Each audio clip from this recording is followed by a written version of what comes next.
Hello, and welcome back to Coin Lady channel. At least it's primarily good news, as the on-chain analytics firm Sentiment has been doing fantastic work, of which I am a really large admirer. They expect XRP to surge in value soon. In addition, one analyst has speculated that, in the near future, XRP may fall below 69 cents. This has always fascinated me, since when analysts make predictions like this, they almost never account for the outcome of the SEC versus Ripple case. They are merely perusing the statistics. And I'm just going to come out and say this is my best guess. To explain, I'll use the ABCs. On the flip side, I've been saying for a long time that the bottom of the cryptocurrency market was reached after the FTX catastrophe in November. That was a case of me capitulating, or buying other people's fear. And there, friends, was rock bottom. And my one and only disclaimer is that it perhaps isn't the prop base. If that's the case, then there is a catch. Black swan events are the wild cards we have to account for. It was a surprise to everyone. And it need not even be crypto-related per se, simply anything that spooks markets. But unless something truly bizarre and unprecedented happens, we'll have to rule that out. No, I think we've already hit bottom, but that's just me. What if, though, there are a slew of new crises to deal with? Do you remember how many banks failed earlier this year? We're still working on that, you say? Here's a catchy title from today's news. Financial Crisis, Round 2. Potentially as severe as the worldwide financial crisis of 2008. George Gammon, Fallout's macroeconomics guru. However, I should clarify that I have zero experience in the banking sector. I'm not here to give you money advice. And you know that you shouldn't make any financial decisions based on what I say, right? Just a hobbyist here that occasionally posts films to YouTube on various crypto-related topics. Let's hear it from Sentiment then. Again, I like these people because I find on-chain data and its potential implications endlessly fascinating. So, the following is what a piece says. Sentiment, a crypto analytical tool, has explained why XRP has been on a downward trend recently. A reliable crypto market analytical tool has lately shed light on the cause of the recent drop in XRP price and is projecting an upcoming sentiment rebound. According to a tweet by Sentiment, top-cap cryptocurrencies are now being traded at a loss, a phenomenon that contributes to the drop in prices seen across the market and is especially pronounced in the case of XRP and Cardano. This kind of thing never surprises me, but the tweet also implies that this condition may soon pave the way for potential price battles. This is merely a 7-day price chart for XRP, it's not even a live currency watch. And today's slight improvement is much appreciated. Chill out? In terms of the past 24 hours, that amounts to 1.26%. Yes, that makes sense. But, hey, take a look, XRP has had a fantastic year. In terms of price movement, we have in fact thus far.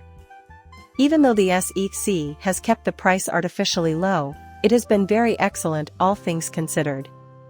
XRP has gained a lot since the beginning of the year, but it can't keep going up in value indefinitely. If they aren't as long-term oriented as someone like me, buyers at cheaper prices will want to cash out at some point. And then what occurs? After the price increase, you'll have no shortage of buyers. In most cases, however, this only implies that the price can be lowered more, so opening the door to new potential buyers. It's not shocking, and it's good news because it means the price of XRP isn't going to stay low forever, unless, of course, you believe that XRP will eventually disappear, which I most certainly do not. The animal kingdom is full of upbeat species. It's getting to the point where it's unusual to find an analyst who isn't at least cautiously optimistic. Because it's quite obvious that we've passed the worst of it. Yes, it is, with the qualifications I mentioned.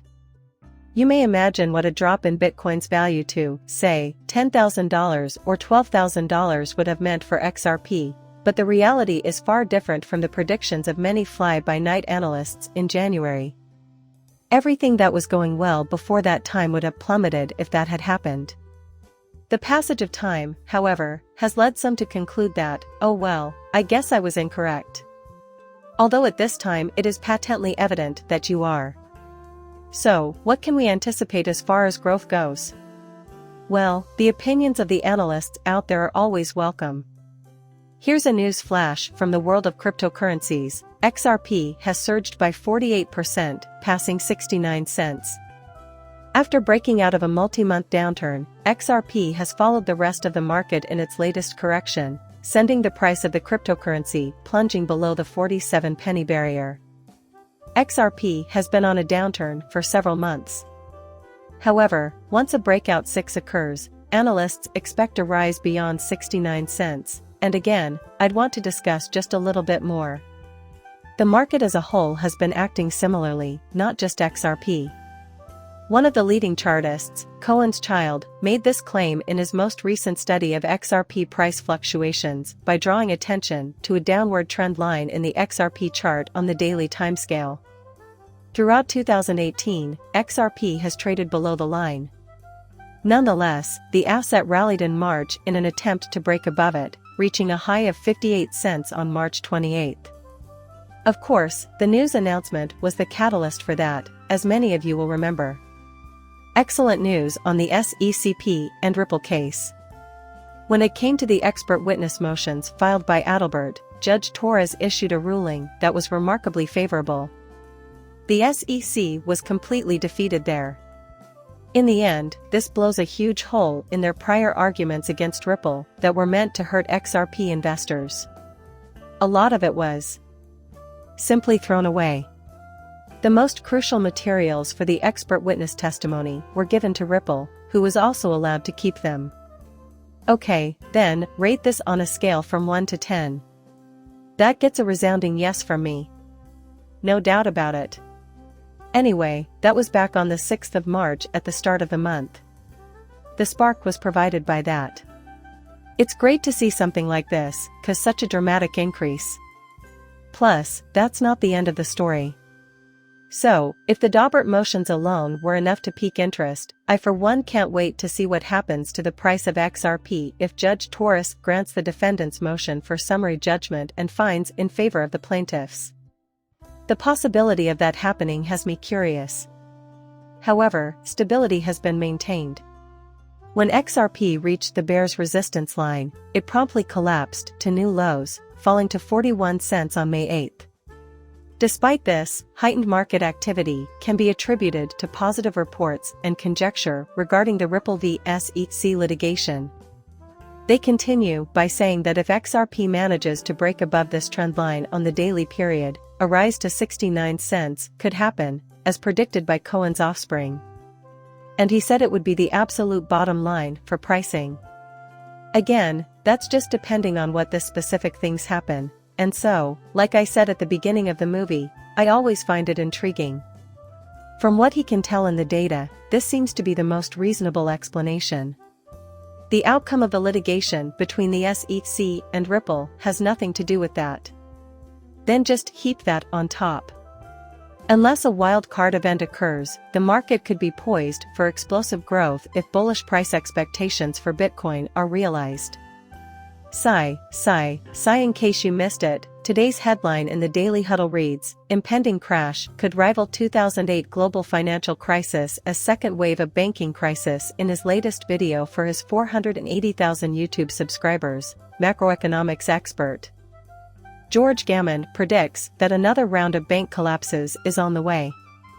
Gavin mentions the Federal Home Loan Bank, FHLB, in the United States, a systemic increase in bank borrowing, and the recently established Bank Term Financing Program, BTFP, as crucial warning signs that other bank failures are in the horizon. Sure, I guess this wouldn't completely shock me. But according to this source, when these distressed banks need liquidity, their first alternative, because it is far cheaper, is going to be the marketplace, with the repo market serving as an example. However, because there are sophisticated lenders, banks would often turn to the FHLB as a last resort. They're hesitant to take advantage of the stealth bailout because of the high cost and stringent conditions. However, suppose you are so terrible that the FHLB refuses to do business with you. I'm curious as to your daily routine. But before you throw in the towel, you should come right down here to the Federal Reserve, the lender of last resort par excellence. You go to a place like this new BTF location and attempt to enter it. I'm quoting. New figures from the Federal Reserve's economic data system, according to Gavin, reveal sharp and persistent increases in borrowing from both FHLB and BTFP, suggesting the banking issue is far from finished. So, here's another one of their quotes. Because of the rise in the advanced chart, we know that the banking crisis is not over. The FHLB is reportedly at an all-time high and rising. This can be combined with the fact that the BTFP is at an all-time high and shows no signs of dipping into quotation territory. I'll simply put it that way. Perhaps the males in question. Perhaps a larger number of financial institutions fail. It makes sense. Okay. In any case, let me just say this. That's why I won't be among those people who start freaking out. I could be totally wrong. But I don't think there's a snowball's chance in hell that the US federal government, or the Federal Reserve in particular, wouldn't make sure that every depositor is fully backed. That's stupid, in my opinion, because they must know it undermines confidence in the system. And then there's a run on every bank in the country, and I seriously doubt that they'll let that happen, no matter what the actual laws and parameters are.